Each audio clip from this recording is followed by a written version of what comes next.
So the new IB Psychology syllabus has officially dropped. And let me tell you, it is a game changer. But is it a step forward or a logistical nightmare? Let's break it down and find out. Hey everyone, I'm Thespina Rose, and today we're diving into the brand new IB Psychology syllabus. I'll be reviewing the strengths, the challenges, and most importantly, giving you practical solutions to make this transition smooth for both you and your students. First up, the wins. There's been some fantastic improvements in this syllabus that I think we should celebrate. Firstly, the 4 practicals. Students finally get to feel like real psychologists. They'll conduct an interview on health and well-being, an observation on human development, a survey on human relationships, and an experiment on learning and cognition. These give students flexibility. They can follow suggested studies or create their own, and they're going to have a great experience.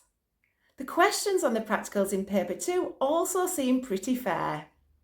Secondly, the 4 contexts: health and well-being, human development, human relationships, and learning and cognition.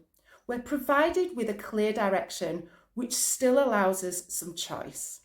For instance, in the health and well-being context, we can choose a mental health disorder from MDD, eating disorders, PTSD, OCD, or an anxiety disorder. Thirdly, we were promised less memorisation, more application, and this syllabus seems to have delivered it to an extent.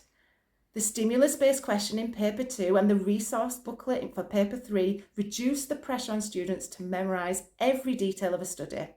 This shift promotes critical thinking, something we've all been asking for.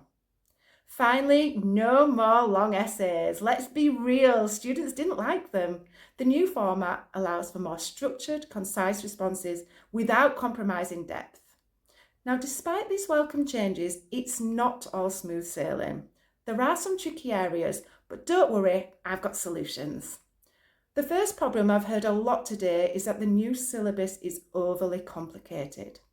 Some approaches content is integrated into the context, and some isn't. It's confusing.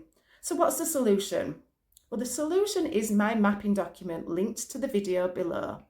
I've meticulously mapped where content overlaps and suggests where the missing content can fit in.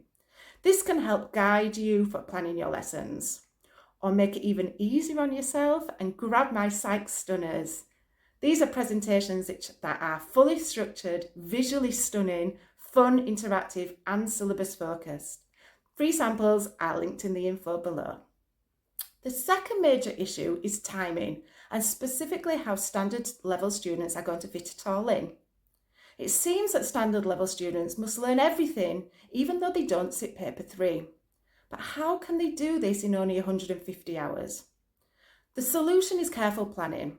My long-term plans, again linked below, will help structure content efficiently.